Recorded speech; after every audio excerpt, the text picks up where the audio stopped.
ભગવદ્ ગીતાનો 12મો અધ્યાયનો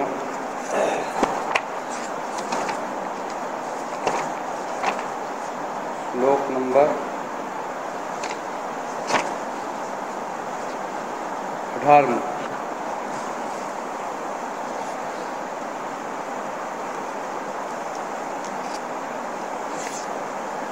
સત્તરમો પહેલો સ્ટાન્જ આપણે કરીશું. 17મા શ્લોકનો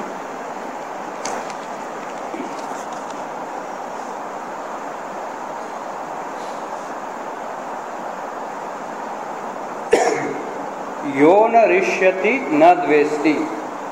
ભગવાન અર્જુનને એનો ભક્ત, જે ભક્તને અત્યંત વાલો કેવો ભક્ત હોય એના બધા કેરેક્ટરિસ્ટિક ગુણો બધા કહે છે કે મને કોણ ભક્ત અતિ વાલો હોય.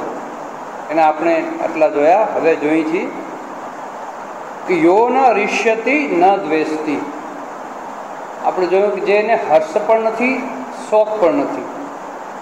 જે વસ્તુ, કોઈ વસ્તુ આપણે ઈચ્છા કરેલી હોય, ધારેલી હોય એવી આપણે પ્રાપ્ત થાય તો આપણે કેટલો આનંદ આવે. અને કોઈક એવી વસ્તુ હોય આપણા જીવનમાં એવું બને કે જેનાથી આપણે પોતે ચલાયમાન થઈ જઈએ તો શોખ થાય, મન ખરાબ થઈ જાય, મનમાં મૂંઝવણ થાય અને બધાને આપણે કહીએ કે આજ દિવસ આપણું મારો સારો ન ગયો, મારું મન નથી બરાબર. પણ જે આ ભક્ત છે એ તો બહુ જ્ઞાની વ્યક્તિ છે. એનો જે ધ્યેય જે છે, જે રીતે રામકૃષ્ણ દેવ કહેતા હતા કે ઈશ્વર પ્રાપ્તિ મનુષ્યનો ધ્યેય છે. એના જીવનમાં એણે જ્ઞાની જે હોય, અધ્યાત્મ પીપાસુ જે હોય, એના જીવનમાં એણે લક્ષ્ય નક્કી કરી લીધું હોય.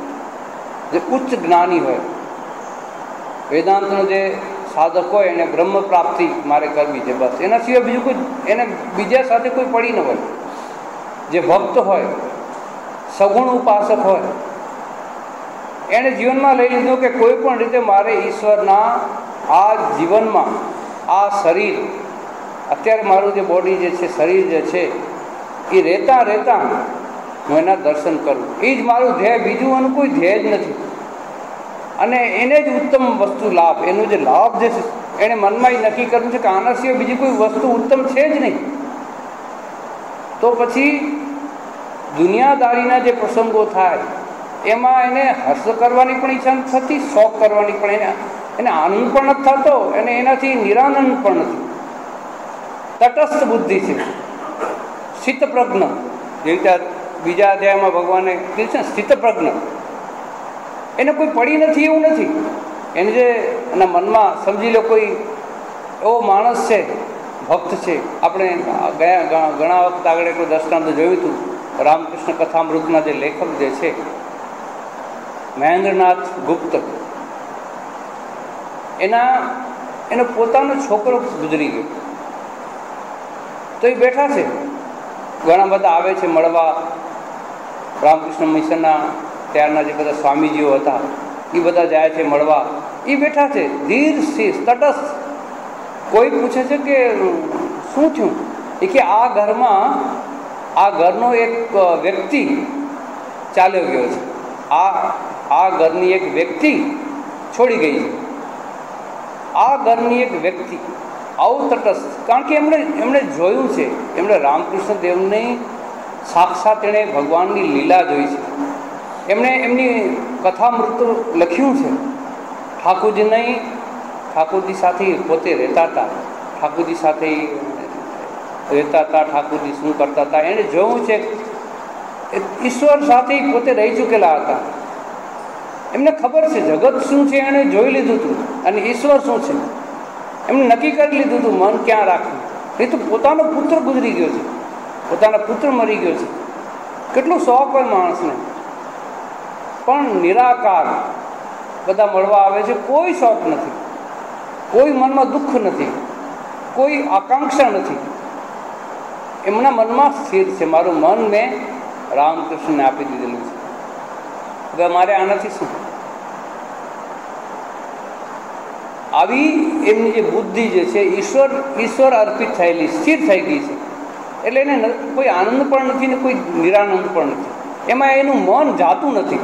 એને છે, એને દુઃખ છે, અંતરમાં કદાચ દુઃખ છે, પણ એ દુઃખને એ બહુ મોટું માનતા નથી.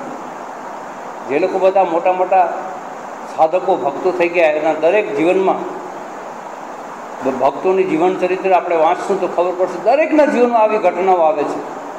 અને એમાં તટસ્થ બુદ્ધિ, સ્થિર સ્થિર સ્થિર મતલબ એણે એની બુદ્ધિને ઈશ્વર સાથે લગાવી દીધી છે.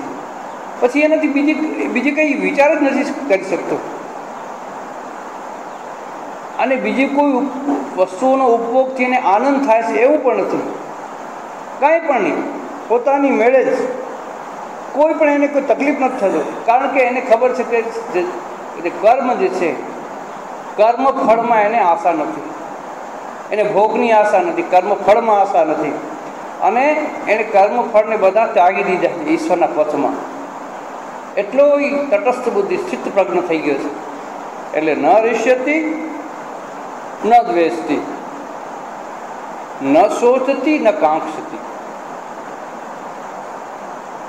વિચાર પણ નથી, આશા પણ નથી કરતો, એના તરફ જોતો પણ નથી. અને શુભાશુભ પરિત્યાગી, શુભ અશુભ જે પણ એના જીવનમાં આવે છે, જે છે કોઈ કર્મ એવું છે, કોઈ સારું કર્મ છે. ઘણીવાર આપણે સારા કર્મ કરીએ તો મનમાં એની કર્મના જે ફળની જે છે આશા હોય આપણે. શુભ કર્મ શુભ ફળ, અશુભ કર્મ અશુભ ફળ. તો એ જે ભક્ત જે છે, એ જ્ઞાની પુરુષ છે, એણે પોતાનો કર્તાપણાનું વિસર્જન કરી દીધું છે. હું કરું એ ભૂલી ગયો છે. સકટનો ભાર જેમ શ્વાન તાણે, એ ભૂલી ગયો છે મારે કરવું છે. એણે ભોગની ફલાકાંક્ષા ત્યજી દીધી છે. કર્તાપણાનો જ્યાં સુધી આપણે ભાવ રહે, હું કરું છું, હું ઘરનો એક વડીલ છું, આખું ઘર મારા ઉપર છે, મારા વગર હાલે એમ નથી, અને એના વગર હું જ બધું છું.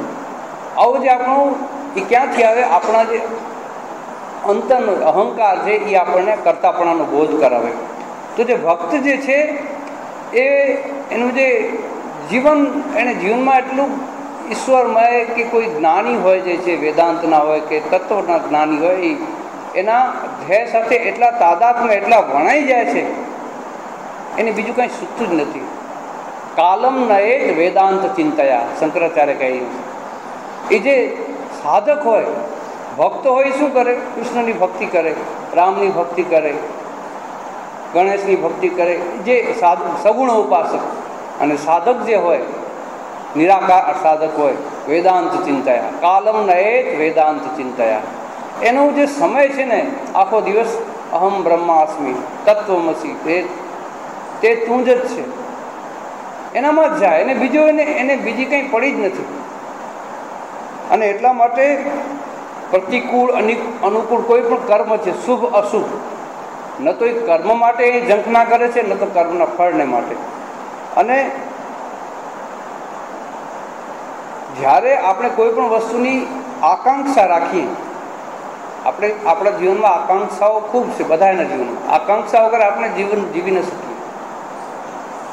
આકાંક્ષા છે એટલે આપણે ઠીક અહીંયા આવી છે કે ના, ગીતા સાંભળવાની મારી ઈચ્છા છે, હું આજે જઈશ. આકાંક્ષા છે કે ઠીક છે, ચોપાટી ફરવા જશું, નવરાત્રિમાં રમવા જશું, આકાંક્ષા છે. અને એટલા માટે આપણું એ આકાંક્ષાની સાથે આપણું જે જીવન છે તાદાત્મ્ય થઈ ગયા છે ને, એને કારણે આપણું જે શરીરને ધક્કો આપ્યા કરે છે. પણ આની આકાંક્ષા જે છે સંસાર પ્રત્યેની નથી. એની આકાંક્ષા એક જ છે કે મારે મારું જીવન હવે ઈશ્વરમય કરવાનું છે, બસ. એણે પોતાની આકાંક્ષા છે પૂરી બદલાવી દીધી છે, બદલાવી દીધું છે. એનો ઠાકોરજી કહેતા હતા ને કે મોડ ફેરવી દો, તમે એની દિશા બદલી દો.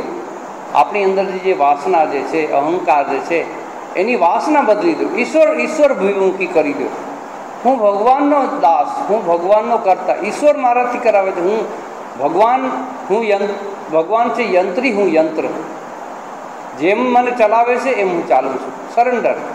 તો જે ભક્ત જે છે, જ્ઞાની સાધક છે, ફળની આકાંક્ષામાં અટવાઈ નથી જતો. અને અટવાતો નથી એટલે ભગવાન વારે ઘડી કહે છે કે જે આવો જે છે, જે મેં આટલા ગુણો જે કીધા છે, એને પૂર્ણ રીતે મારો ભક્ત શા માટે મને વહાલો છે, આવો વહાલો ભક્ત કેવો છે કે એણે કાંઈ પણ પોતા માટે રાખ્યું નથી. એ પોતે ઠાકોરજી કહે છે ને, ડુંગળીના પળને ખોલતા જાઓ, ખોલતા જાઓ, ખોલતા જાઓ, પણ અંદર કાંઈ ના નીકળે. એક એક પળ ખોલતા જઈએ પણ અંદર કાંઈ ના નીકળે. તો એણે પોતાના બધું જ જીવન જે છે પૂરું ખોલી દીધું છે ઈશ્વર તરફ. એની પાસે બીજી કોઈ આકાંક્ષા નથી, ઈચ્છા નથી, સ્પૃહારહિત થઈ ગયો છે.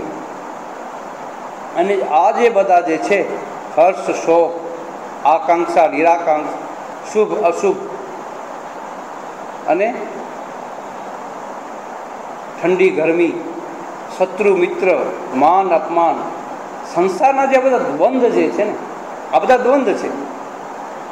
આપણે પાછળ હજી પણ આવશે. સુખ સમ શત્રુ ચ મિત્ર ચ તથા માન અપમાન શીતોષ્ણ સુખ દુઃખે શું સમસંગ વિવર્જિત.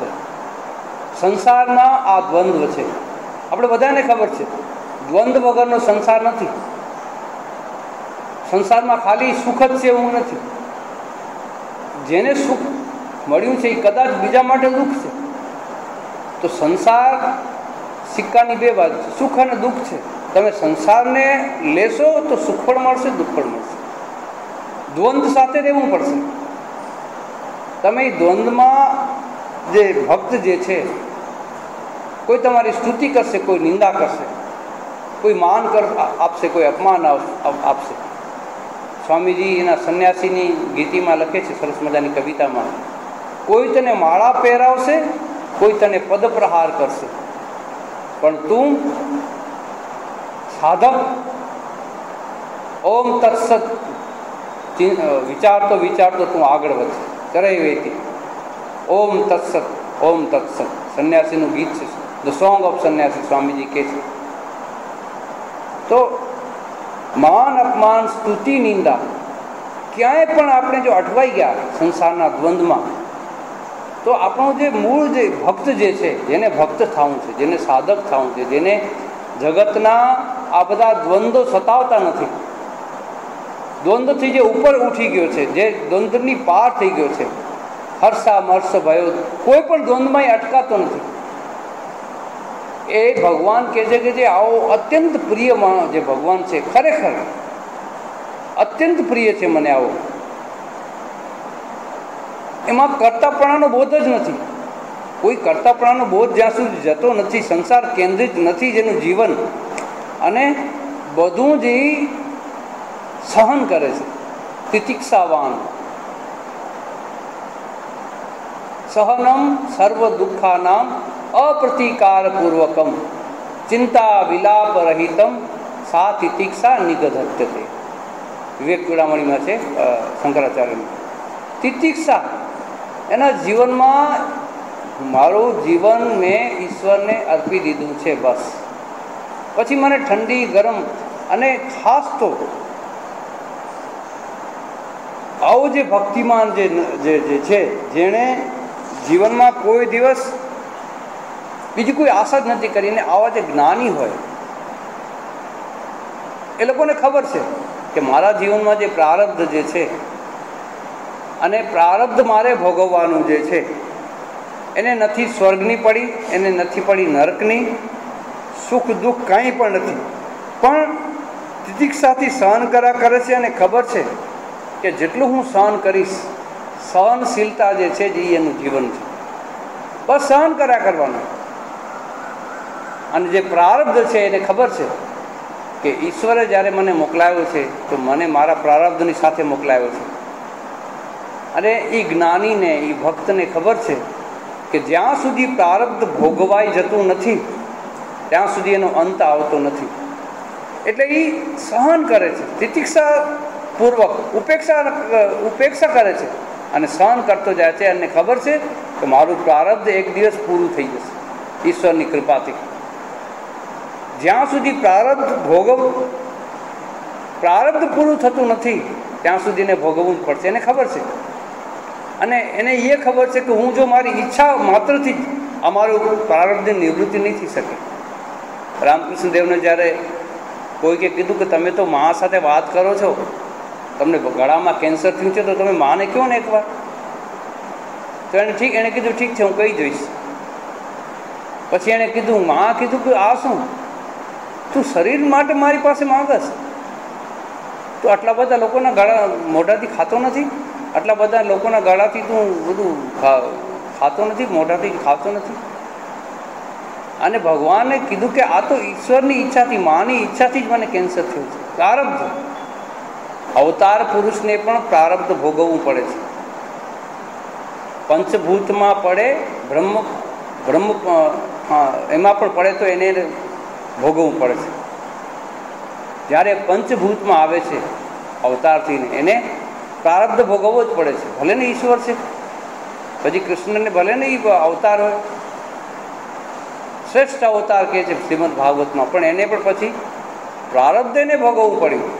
યાદવોનો વંશનો જે ઋષિમુનિએ શાપ આપ્યો, તો એ પોતે પણ યાદવ હતા, એને પણ ભોગવવું પડ્યું, એને પણ પગમાં તીર ખાવું પડ્યું, એ પ્રમાણે એને જવું પડ્યું. પ્રારબ્ધ એવી વસ્તુ છે, પ્રારબ્ધ કોઈને છોડતું નથી. આ જે જ્ઞાની હોય છે, જે લોકો ભક્ત હોય છે, એ લોકો બરાબર જાણે છે કે જ્યાં સુધી હું પ્રારબ્ધને નહીં ભોગવું ત્યાં સુધી મારી આમાંથી નીકળવાનો કોઈ રસ્તો નથી. અને એટલા માટે તટસ્થ જીવન જીવતો આનંદથી કોઈ પણ પ્રકારના ધમપછાડા નથી કરતો કે હવે મારે આ કરવું નહીં. ઈશ્વરની સૃષ્ટિ છે, ભગવાને મોકલાવેલું છે. સુખ અને દુઃખ બધું ઈશ્વરે આપ્યું છે.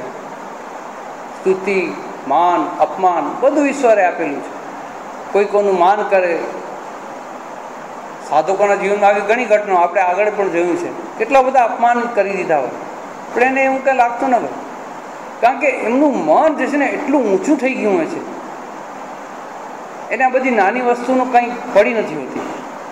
અને એટલા માટે દુઃખમાં કોઈથી લેપાઈ જતો નથી અને સુખમાં બહુ ઉત્સાહી થઈ જતો નથી. અને એને કારણે જ ભગવાન કહે છે જે આવો જે ભક્ત જે છે એ મને અત્યંત પ્રિય છે. અને ખાસ તો જે છે એને કર્મ, જે જ્ઞાની જે માણસ છે ને એણે બધા કર્મને કહેવાય છે ને, ગીતામાં જ કીધું છે કે જ્ઞાન જે છે ને બધી વસ્તુને બાળી નાખે છે. તો એણે પોતાના આકાંક્ષા, ઈચ્છાને એ જ્ઞાનની અગ્નિમાં એણે બાળી નાખ્યા હોય છે. અને એટલા માટે એને દ્વંદ્વથી આગળ વધે છે. અને એટલા માટે આપણી શ્રુતિમાં આપણે કીધું છે, ઇદમ રમ્યમ ઇદમ નેતિ બીજમ તે દુઃખ તસ્મિન સામ્યાગ્નિ દગ્ધે દુઃખસ્ય અવસર કૃત. જ્ઞાનીના જીવનમાં દુઃખનો પ્રસંગ જ નથી હોતો. શ્રુતિમાં લખ્યું છે કે જે જ્ઞાની છે ને એના જીવનમાં દુઃખનો પ્રસંગ જ નથી. જોયું ને આપણે મહેન્દ્રનાથ બાબુનો છોકરો ગુજરી ગયો, એના જીવનમાં દુઃખનો પ્રસંગ જ નથી કે આ ઘરમાંથી એક જણનું અવસાન થઈ ગયું છે, ચાલી ગયો છે. એના જીવન સાથે સંકળાયેલો નથી. એને ખબર છે કે મારો રિલેશન, રામકૃષ્ણદેવ કહેતા હતા કે બે વસ્તુ જાણવાની, હું કોણ છું અને મારી સાથે તારો રિલેશન શું છે. એ જે જાણી લેશે ને એ મારી પાસે આવશે. તો એમણે જાણી લીધું છે કે હું કોણ છું અને મારા ઈષ્ટ સાથે શું રિલેશન છે. એનું જીવનમાં કોઈ દુઃખનો પ્રસંગ જ નથી. અશુભના આગમનમાં ખીન થતો નથી, દ્વેષ કરતો નથી, શુભની પ્રાપ્તિમાં સંતુષ્ટ થતો નથી. ન તુષ્યામી શુભ પ્રાપ્તો ન ખિદ્યામી શુભાગમે. અન્નપૂર્ણા ઉપનિષદમાં લખ્યું છે કે એને કોઈ ખિન્નતા જ અનુભવાતી નથી, એનાથી બહાર નીકળી ગયો છે. અને એટલા માટે જે આવો રમ્ય પુરુષ જે છે, જેણે પૂર્ણ રીતે બધું છોડીને, શુભ અશુભોની જે ક્ષિતિજ બધું છોડીને અને કેવળ મારામાં જ બેઠેલો છે, કેવળ મને જ ઉપાસના કરે છે. ભક્તિમાન મેં સમે પ્રિય ભક્તિમાન્ય. આવો જે ભક્તિમાન, ભક્તિમય, એનું જીવન સવારથી સાંજ સુધી ભક્તિમય. એટલે ઈશ્વરની ભક્તિ આપણે થોડો સમય કરીએ અને પાછી બાકી સમય આપણે બીજું સંસારની બધી કરીને આપણે માનીએ તો એ આપણે જેમ કહેતા હતા, ભગવાનનું સર્ટિફિકેટ નથી. સવાર સાંજ આપણે 2 વાર કરી, 5 મિનિટ સવારે, 15 મિનિટ સવારે અને સાંજે 10 મિનિટ. આખો દિવસ પછી આપણે ઈશ્વરનું નામ જ લઈએ તો એ ભક્તિમાન ને પ્રિય નર નથી. કામ કરવાનું છે. ઈશ્વરની સૃષ્ટિ, ઈશ્વરે સૃષ્ટિ બનાવી છે, એનું કામ કરતાં કરતાં પણ પૂર્ણ રીતે મન ઈશ્વર તરફ રહેશે અને ઈશ્વરનું જ હું કામ કરું છું, ભલે નોકરી કરતા હોઈએ આપણે. પૂર્ણ ત્યાગ. તો આવો જે ભક્ત જે છે એ મને અત્યંત પ્રિય છે. સમશત્રૌ ચ મિત્રે ચ તથા માન અપમાનયો શીતોષ્ણ સુખ દુઃખેષુ સમસંગ વિવર્જિત. જે સાધક હોય છે એ આ બધી દ્વંદ્વથી પર કેવી રીતે જાય છે? તો એ કહે છે કે જે વેદાંતનું સાધક હોય એની એ અદ્વૈતાનુભૂતિ, અભેદાનુભૂતિ, ઈશ્વર સાથે અભેદ છે. અને ત્રીજી છે અપરોક્ષાનુભૂતિ. ઈશ્વરને અપરોક્ષ રીતે પોતાના જીવનમાં જોવે છે. એ આ ઉપલબ્ધિ કરેલી હોય છે સાધકે. આ 3 વસ્તુ ઉપલબ્ધિ કરેલી હોય છે અને એટલા માટે એના જીવનમાં કોઈ શત્રુ જ નથી હોતું. અજાત શત્રુ. એટલે એના જીવનમાં આપણે આગળ જોયું ને, શત્રુ નથી એમ નથી. કદાચ એના શત્રુ છે પણ એને શત્રુ માનતો જ નથી. અજાત શત્રુ. જેવું ભગવાન બુદ્ધ, ભગવાન મહાવીર, આ રામકૃષ્ણ દેવ, કોઈને અજાત શત્રુ, એનો કોઈ શત્રુ જ નથી, કોઈ નો એનિમી. એને કોઈની સાથે બોલવું જ નથી. કારણ કે એ લોકોએ પોતે અદ્વૈતાનુભૂતિ, અભેદાનુભૂતિ અને અપરોક્ષાનુભૂતિ આ 3 જીવનમાં હસ્તા મલકવત એમણે અનુભવ કરી લીધેલી છે. અને ખાસ તો એને કોઈ સમાજમાં માન મોભાની પડી નથી હોતી. સમશત્રૌ ચ મિત્રે ચ. કેના જેવો હોય? એના માટે બધું સમાન હોય. દીવો, આપણે લાઇટ બળે છે, દીવો એ બધાને સમાન પ્રકાશ આપે. એવું નથી કોઈ દીવામાં બેસીને સારું કામ કરે, કોઈ દીવામાં કંઈક ખરાબ કામ કરે, કોઈનું આ લખે, કોઈનું તે લખે, એમાં કોઈ કોઈ સારું કામ કરે. એ દીવાને કંઈ એવું નથી. દીવો નિરાકાર છે. દીવાને કંઈ પડી નથી કે તું મારા લાઇટમાં કોઈ સારું કામ કરે છે, કોઈ ખરાબ કામ કરે છે. વૃક્ષ જે છે બધાને શીતળ છાંયો આપે. જંગલના વૃક્ષ હોય, નીચે વાઘ પણ બેઠો હોય, સિંહ પણ બેઠો હોય, સસલું પણ બેઠું હોય, એને એવું ન હોય કે કોઈ ગુંડો, લૂંટારા, ડાકુ એ ઝાડ નીચે બેઠા હોય. ઝાડને એમ ન થાય કે આ બધા લૂંટારા છે, હટી જાઉં, તડકો આવે, એવું નથી. આજે ભક્ત જે છે એનું જીવન એણે એવું કર્યું હોય, એના માટે કોઈ શત્રુ હોય ક્યાંથી, જ્યારે એના મનમાં ભાવ જ ન હોય. વૃક્ષ જેવો બધાને શીતળ છાંય આપે છે. એના માટે કોઈ ડાકુ નથી, કોઈ લૂંટારો નથી. આકાશ બધા ઉપર એક સાથે આપણા ઉપર છે. એને એવું નથી કે સર્વત્ર વ્યાપી છે આકાશ.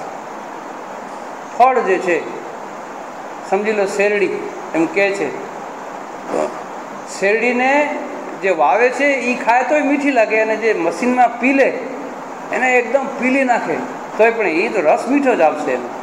એને એમ નથી કે બાપા મને પીલી નાખે છે તો હવે તો ખારી થઈ જાઉં, કડવી થઈ જાઉં. ના, એવું નથી. એનો સ્વભાવ છે. ઓલી એક વાર્તા છે ને, એક સંતની. એક સંત જતા હતા, રસ્તામાં નદીમાં જોયું તો એક વીછી જે છે તણાતો હતો. તેને દયા આવી, ઉપાડીને બહાર કાઢ્યો અને ડંખ મારી દીધો અને વળી પાછો પાણીમાં પડી ગયો. બીજી વાર, ત્રીજી વાર કાઢ્યો. એક જણ જોતો હતો કે અરે તમને ડંખ મારે છે ને તમે વારે ઘડી. એ કે જો ડંખ મારવાનો એનો સ્વભાવ છે અને મારો સ્વભાવ છે ને બચાવવાનો. તો મીઠા બધાને મીઠો રસ આપે, બધા સાથે. એને કોઈ વ્યવહારમાં કંઈ ફરક નથી પડતો. એનો ક્યાંથી શત્રુ હોય? એને માન અપમાનની કોઈ પડી જ નથી. ચંદ્ર બધા ઉપર એક જ પ્રકારની રોશની, ઠંડક પ્રસરાવે છે. તો આ બધા જે છે સંત પુરુષો જે છે એના જીવનમાં આ દ્વંદ્વથી ઉપર ગયેલા હોય છે. અને એટલે એનો કોઈ શત્રુ મિત્રથી બધા પર હોય છે, નથી માન મોભાની એને પડી. અને જેમ જેમ એ પોતાનું સાધના આગળ કરતો જાય છે ત્યાં સુધી એના મન જે છે કોઈ વિક્ષેપ નથી થતો. એનો વિક્ષેપ રહિત મન હોય છે, અને વિક્ષેપ રહિત હોય છે એટલા માટે જ સંગ વર્જિત. સંગ એટલે કમ્પેનિયન, એટલે એને કોઈ ફ્રેન્ડ નથી એમ નથી, એ એમાં આસક્તિ નથી એને. સંગ વિવર્જિત, સમ સંગ વિવર્જિત એટલે કોઈની સાથે મિત્રતા નથી રાખતો, શત્રુતા નથી રાખતો, કોઈ એને પ્રિય નથી, કોઈ અપ્રિય નથી. એના મિત્રો ઘણા છે, એના શત્રુ પણ ઘણા છે, પણ એને એની સાથે લેવા દેવા નથી. કારણ કે એનો એક જ પ્રાણ પ્રિય એને એના મનમાં છે કે બસ મારા જીવન જે છે એક જ મારો ભગવાન. અને એટલા માટે એ સર્વસંગ નિવૃત્તાત્મા સ મામેતિ ન સંશય. ઉપનિષદ છે વરાહ. સર્વસંગ નિવૃત્તાત્મા, સંસારનો સંગ નથી એને, સંસારના સંગમાં વર્લ્ડલીનેસમાં એટેચ નથી થઈ જતું,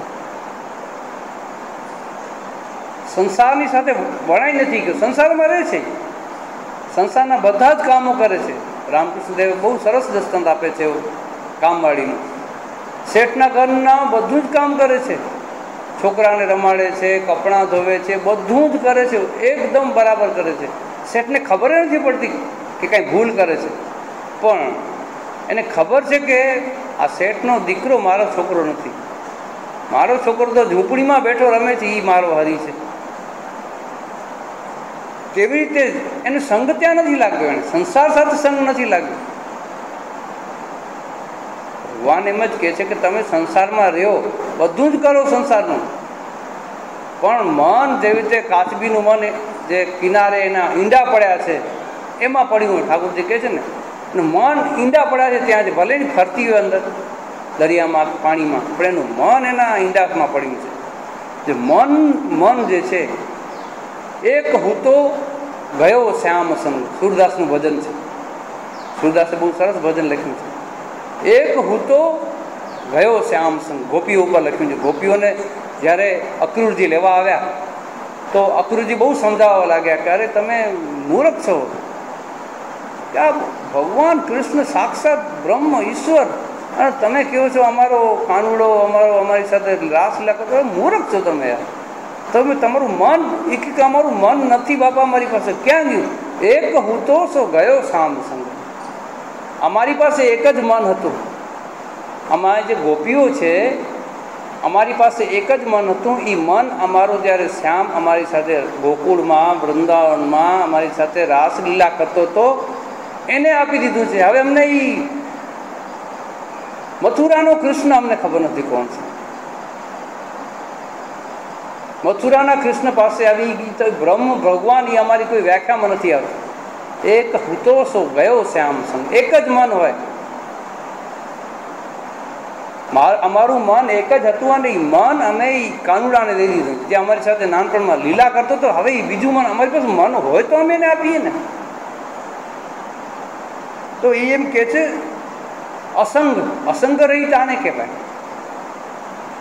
એનો સંગ છે ઈશ્વર સાથે, અને એટલે સંગ વિવર્જિત, સંસારનો સંગ નથી. ભલે ને તમે અક્રૂરજી 1000 સમજાવે છે એને,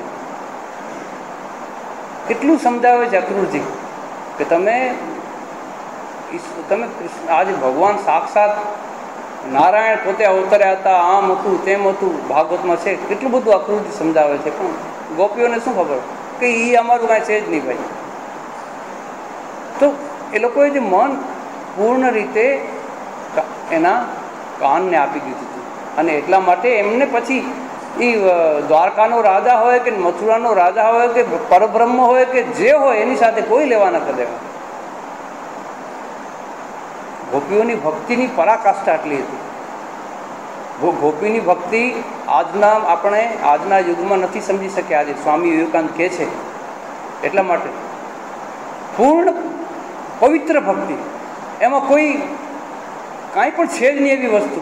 એટલે સ્વામી વિવેકાનંદે એટલા માટે કહ્યું હતું કે આજના યુગમાં તો કોઈએ રાધા કૃષ્ણની ઉપાસના જ ન કરવી જોઈએ, કારણ કે રાધા કૃષ્ણનો જે એકત્વ જે છે એટલો પવિત્ર ભાવ આપણામાં નથી.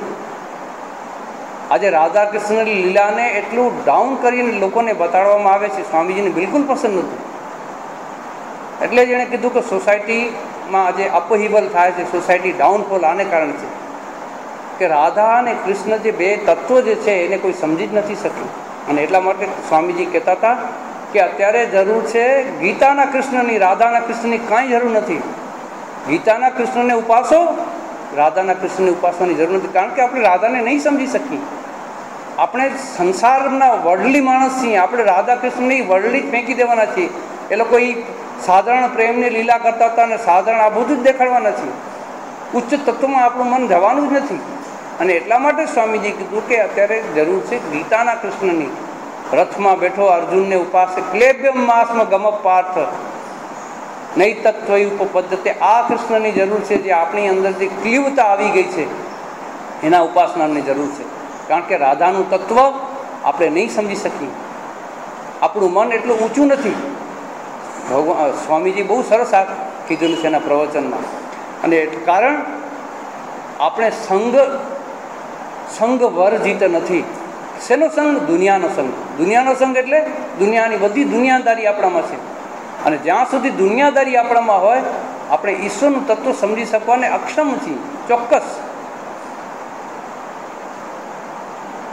અને જ્યાં સુધી આપણે ઈશ્વરનું પૂર્ણ તત્વ સમજી શકતા નથી ત્યાં સુધી ઈશ્વરને આપણે પૂર્ણપણે સરેન્ડર થઈ શકતા નથી.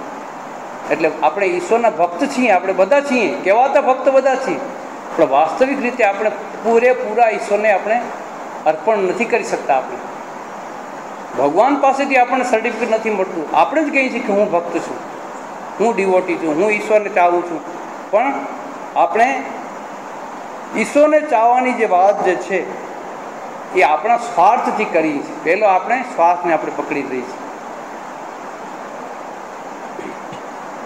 ત્યાર પછીનો શ્લોક કહે છે તુલ્ય નિંદા સ્તુતિર મૌની સંતુષ્ટો યેન કેનચિત અનિકેત સ્થિર મક્તિ ભક્તિમાન મેં પ્રિયો નર. નિંદા અને સ્તુતિ, નિંદા સ્તુતિમાંથી પર જવું બહુ મુશ્કેલ છે.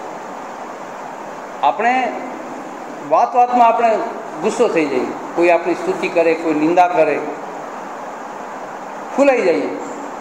અરે વાહ, સરસ મજાનું, કેટલી સરસ મજાની નોકરી મળી, આમ છે તેમ છે, આ ઉત્સાહ આવી જાય, ફૂલાઈ જઈએ. અને જરા કોઈ કાંઈ કહી બેસે તો બસ એનો ઉદ્ધાર કરી દઈએ. આ પોતાની સ્તુતિ અને પોતાની નિંદા જે છે એનાથી વેગળું થવું બહુ મુશ્કેલ છે. જે ભક્ત જે છે સંસારને પ્રપંચ માને છે. આ સંસાર એક પ્રપંચ છે, એમાં જે થશે એ બધું પ્રપંચ છે. કોઈ સ્તુતિ કરશે, કોઈ નિંદા કરશે. સ્વામીજીને કીધું ને કે કોઈ તમને હાર પહેરાવશે, કોઈ તમને પદપ્રહાર કરશે. તો આ જે દ્વંદ્વ જે છે એમાં પણ જે દ્વંદ્વ છે, નિંદા અને સ્તુતિ સમભાવે રહેશે. એ કોણ રહી શકે? જેને ખબર છે કે સ્તુતિ નિંદા કરવાથી મને કાંઈ થવાનું નથી. આપણે કહીએ ને ગુજરાતીમાં કેમ છે ને, ગાળથી કાંઈ ઘૂમડા થાય. કોઈ કે કોઈ નાનો છોકરો આવીને કે ને મમ્મી મને ગાળ આપી, મારી જવા દે, ગાળથી કાંઈ ઘૂમડા થાય? ગાળથી કાંઈ ન થાય. ભલે ને 1000 ગાળ આપે. ભગવાન બુદ્ધની આપણે ઘણા દિવસ પહેલાં વાત કરી હતી ને, ભગવાન બુદ્ધને એક જણો કેટલું બધું ગાળો દેવા માંડ્યો, આ કરે કીધું. પછી ભગવાન બુદ્ધે કીધું કે અચ્છા, તમને કોઈ વસ્તુ, કોઈ ગિફ્ટ આવવા આવે અને તમે સ્વીકારો નહીં તો પાછી લઈ જવી પડશે. કે હું તમારી આ કોઈ વસ્તુ સ્વીકારતો નથી, તો તમે પાછી લઈ જાઓ. હવે આ માણસને કંઈ તુલ્ય નિંદા સ્તુતિ આમાં કોઈ માન અપમાનનું કોઈ બોલું જ નથી પડતું. મહાવીર સ્વામીને કાનમાં સૂળ ભોગવે છે પેલો ભરવાડ, તો એને કંઈ સાપ નથી આપી દેતા જા તારું સત્યનાશ થઈ જાય. નથી, એને ખબર છે નિંદા સ્તુતિ સુખ દુઃખ માન અપમાન બધાથી પર ગયા છે, એને પડ્યું જ નથી. એની સાથે કોઈ સંસારને એણે પ્રપંચ માનવ. સંકલ્પ વૃત્તિ જે છે, સંકલ્પ વૃત્તિનો અભાવ છે. સંકલ્પ વૃત્તિ એટલે શું? આપણે કોઈ વખાણ કરે એવું મનમાં એક સંકલ્પ થાય તો આ જે વૃત્તિ જે છે ને એ અભાવ, જેમ સંકલ્પ વૃત્તિ જ્યારે અભાવ થાય ત્યારે આપણે શાંત થઈ જઈએ. ત્યાર પછી શું આવે? મૌની. તુલ્ય નિંદા સ્તુતિ મૌની, મૌન થઈ જાય. મૌની એટલે એવું નહીં કે ઘૂંઘો, એનું મન વિચારશીલ છે, થોટફુલ, હંમેશા ઊંચા વિચારો વિચાર કરે છે. એક એવી કન્ડિશન છે, મૌની જે છે ઉચ્ચ વિચારોમાં પોતાને રાખે છે. મુનિ જે છે, મન જે છે એણે મનને મૌન એટલે મનને અંદર કરેલું છે, અંદર તરફ વાળી દીધેલું છે.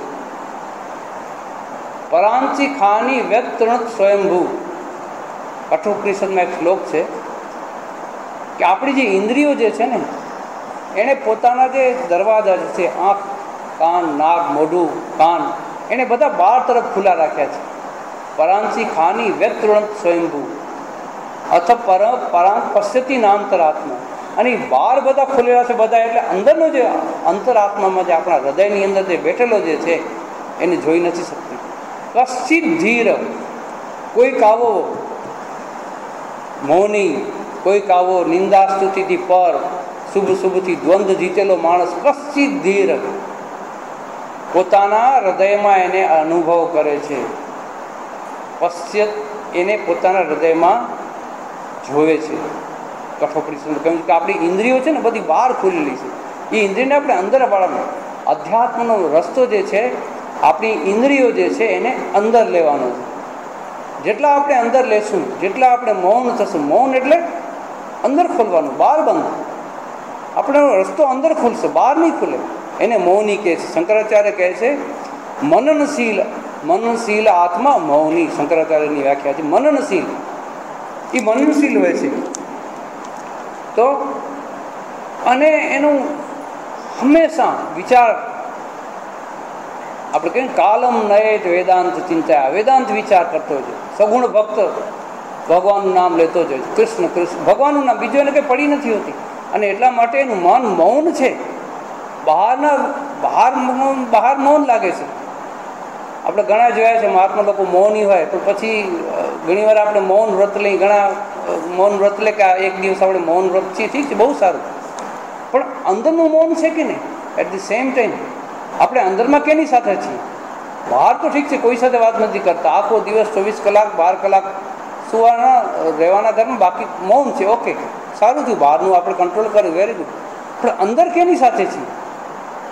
મૌની જે અંદર જે છે એ ઈશ્વર સાથે હોય છે, અને પોતાના દુનિયાનો સાથે નોન એટેચમેન્ટ છે એને એન્જોય કરે છે, અને એટલા માટે એ અંદર રહે છે, અને હંમેશા વિચારવાનું રહે છે, અને એટલા માટે એ મૌની છે. એના મનની બહાર જ નથી કાઢતો. એટલે મૌની એટલા માટે એણે ભગવાન એને મૌની કોણ હોય, અને મૌની હોય ને એને પછી આ નિંદા સ્તુતિ એ બધાની કંઈ પડી હોય નહીં. તો એટલા માટે ભગવાને કીધું છે નિંદા આત્મ સંસ્તુતિ, એ જ મૌની ભક્ત થઈ શકે. આજે ટાઈમ થયો છે, પછી આવતા વખતે જોઈશું. હવે 2 નવરાત્રિ રવિવારની આવે છે. ગયા વખતે પણ નવરાત્રિમાં આપણી અહીંયા સંખ્યા બહુ ઓછી હોય છે. પછી શિક્ષકોમાં જેમ સ્કૂલમાં છોકરાઓ ઓછા આવે તો શિક્ષકને ભણવાની ઈચ્છા ઓછી થાય, તો પછી મેં ભટ્ટ સાહેબ સાથે વાત કરી તો નવરાત્રિમાં થોડું આપણું ટર્નઅપ બહુ ઓછું હોય છે, તો આપણે નવરાત્રિમાં બંધ રાખી, માતાજીની ઉપાસના કરી. એ પણ આપણી ભક્તિ જ છે. ગરબા ગાવા જવાનું હશે, ઘરે કોઈના ઘરે ગરબો હોય તો વળી મનમાં ટેન્શન કે આજ જવું છે ગીતા સાંભળવા, અને અહીંયા રહેવું ને હું રહેવું, મન 2 જગ્યાએ વેચી જવું, એના કરતાં 2 નવરાત્રિ આવશે, આપણે નવરાત્રિના માતાજીની ઉપાસના કરવાની. ત્યાર પછીનું જે રવિવાર જે છે, એક તો નવમી પડશે એટલે સ્વાભાવિક નૈવેદ્ય છે, આ છે, એ 2 નવરાત્રિ ગઈ. ત્યાર પછી મારે મઠમાં જવાનું છે, એટલે હું રાજકોટ જઈશ અને ત્યાંથી બેલું મઠમાં જઈશ. ત્યાર પછીનું રવિવાર હું બેલું મઠમાં રહેવાનું છું. 4 રવિવારી થઈ ગયા ને ત્યાર પછીનો એક જે રવિવાર પડશે એ રવિવારને મારે મુંબઈ રહેવાનું છે 10મી તારીખે. એટલે મોટું વેકેશન છે. 17મી નવેમ્બર આવે છે, નેક્સ્ટ સન્ડે. એટલે ત્યાં સુધી હોમવર્ક 12મો અધ્યાય મોઢે કરી આવવાનો, એમ હોમવર્ક બધાને. ભક્તિ યોગ જે છે, આટલું મોટું વેકેશન હોય તો કાંઈક આપવું પડે તો હોમવર્ક. તો આ હોમવર્ક 12મો અધ્યાય બધા મોઢે કરી લેવાનું. તો આપણે ઈશ્વર તરફ કેટલા આગળ વધ્યા છીએ, ઘણી બધી આપણે ચર્ચાઓ કરી, યાદ રાખવાનું બી શું થાય. કારણ કે નહીં તો પછી અને ત્યારે જે ગીતાનો સમય, ત્યારે આપણો સમય છે ત્યારે લગભગ 5:30 થી 6:30 કે એવું કાંક હશે. આવતીકાલથી આરતીનો સમય પણ 7 વાગ્યાનો થઈ જશે. 7 માં 5 ઓછી આરતી શંખ વાગશે. અને નવરાત્રિ તો નજીક આવી ગઈ, શ્રાદ્ધ બધા પૂરા થવા આવ્યા છે, એટલે નવરાત્રિની બધા તૈયારી કરશે. તો દિવાળી પણ આવે છે. એક ત્યાર પછી રવિવારે દિવાળી છે, 3 તારીખે દિવાળી છે. 3 પછી 10 તારીખે મારે મુંબઈમાં મોટો પ્રોગ્રામ છે આપણા આશ્રમનો, અને ત્યાર પછી હું આવી જઈશ વચ્ચે. એટલે 17મી તારીખે આપણે ફરી મળશું. ત્યારે ટાઈમ જોઈ લેજો, લગભગ 5:30 કે એવું કાંક હશે. પ્રકાશભાઈ બધાને ખબર દેશે. તો વેકેશનનું હોમવર્ક બધાએ 12મું અધ્યાય મોઢે કરવાનું. તો આજે આપણે અહીંયા પૂરું કરીએ છીએ.